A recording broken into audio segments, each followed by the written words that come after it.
그 다음에 2008년 5회 고급 문제인데 36번 문제군요. 5회 36번 문제입니다. 다음 경문을 발표할 당시 뭘 묻고 있는 문제겠어요? 시기를 묻고 있는 문제입니다. 동학농민그룹 동향에 대해서 옳게 설명한 것은, 자 여러분, 이 경문이 발표될 당시의 동학농민운동의 동학농민군의 경향 그랬는데, 우리가 의리를 들어 여기에 이름은 그 본뜻이 결탄코 다른 데 있잖아. 반란 일으킨 게 아니다 이게. 역정모의 한 게 아니다 이게. 알겠어요? 우리는 나라를 살리고 외세를 몰아내기 위해서 우리가 일어섰다 이런 얘기입니다. 지금 창생을 도탄에서 건지고 국가를 반석에 두고자 함이고, 탐관 오리를 목을 베고 행포한 강적 외놈들을 내쫓고자 우리가 일어났다. 이게 바로 뭡니까? 동학농민군들이 1894년 3월 달에 백산에서 처음 일어났을 때 백산봉기의 경문입니다. 경문. 알겠죠? 이 경문과 함께 4대 강령이 있죠. 농민들 거 뜯어먹지 말아라. 함부로 사람을 해치지 말라. 이런 내용들이 있어요. 그죠? 자, 그러면 그 당시 백산봉기 당시 동향에 대하여 옳게 설명한 것은 이라고 했는데, 황토현에서 가명 군대를 물질렀다. 요거 이제 철저하게 뭐야? 시기를 묻고 있는 문제. 시기를 묻고 있는 문제. 그래서 선생님이 역시 이것도 마찬가지로 동학농민운동도 이 디테일한 내용들이 맨날 나옵니다. 맨날 나오는데 이걸 맨날 정리 안 해도 맨날 틀리니까 시간이 좀 걸리더라도 1893년에 보은에서 보은 집회가 있었습니다. 보은 집회. 원래는 교조 신원 운동이 전개됐죠. 1864년 억울하게 죽음을 당한 교조 최재의 죽음을 사면하기 위한 이건 뭐야? 종교 운동이 1893년 보은 집회 때부터 무슨 투쟁으로? 정치 운동 또는 사회 운동으로 성격이 바뀐다 이거야. 알겠어요? 그런 다음에 이제 보은에 모인 동학군들의 쪽수를 보니까 무려 5만 명 정도가 모였대.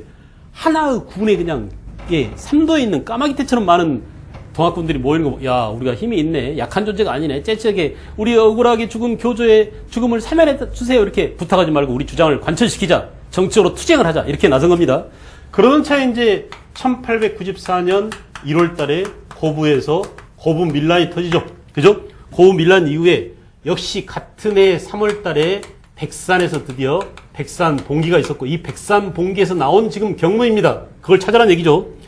예, 그러다가 4월 달에 4월 7일 날 드디어 이제 관군과 처음 붙어서 이긴 게 황토현 전투에서 관군과 싸워서 승리를 거뒀어요. 황토현 전투 승리.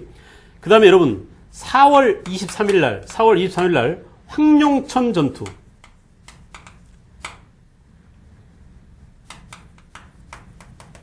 황룡강이라고 있죠. 황룡강. 이 황룡천 전투에서 승리를 거두더니 4월 23일 날 드디어 이제 4월 27일 날 호남에서 가장 큰 전라도 가명이 있는 어디야? 전주성을 점령하게 됩니다. 전주성 점령. 이렇게 동학군이 남도에서 호남에서 승승장구하고 있더라. 알겠어요? 자, 그런데 문제는 뭐냐? 1894년 5월 5일 날 민비가 어느 나라한테 군대를 요청해? 청나라한테 군대를 요청해서 청군이 어디로 들어왔어요? 아산만으로 들어왔어요. 아산만으로 진주하게 됐어요. 그래서 청나라 군대는 민비 요청을 오게 되죠. 바로 그 다음날 5월 6일 날 누가? 일본 놈들이 옵니다. 일본군이 어디로 오느냐? 일본군이 인천항으로 옵니다. 인천항에 일본군이 진주하게 됐어요. 여러분 생각해보세요. 야, 동학농민군을 진압하는 걸 도와주려면 동학농민군이란 전쟁터로 와야지. 왜 서울 부근으로 와, 이 새끼들아. 이거 뭐 때문이야? 정치적 목적이죠. 서울을 진압하고 어떻게 해요?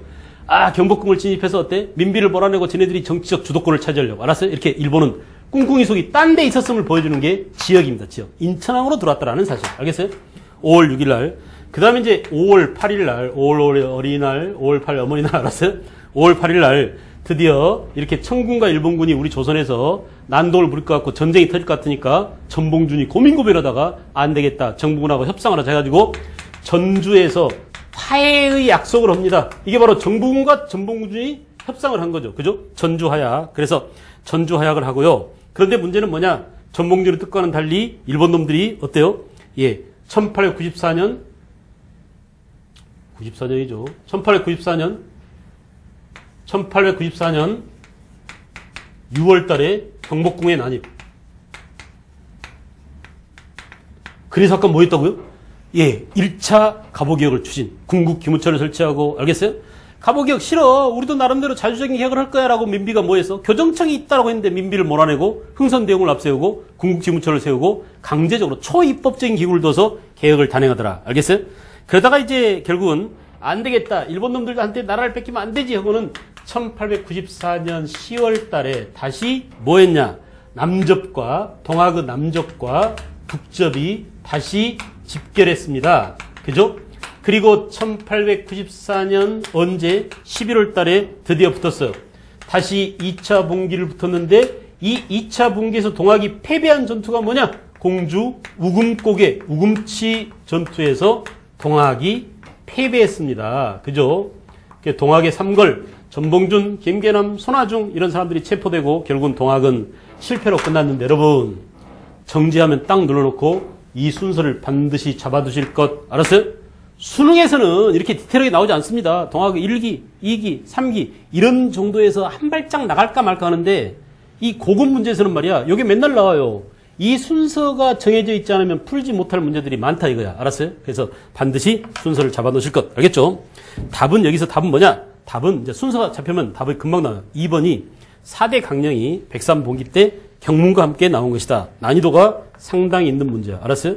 문제가 좋아서가 아니라 이렇게 디테일하고 꼬장꼬장하고 쪼잔하게 연대를 다 날짜까지 알아야 되는 이런 문제가 여러분들 괴롭게 만드는 알겠죠? 그런 의미에서 난이도를 상으로 잡았습니다.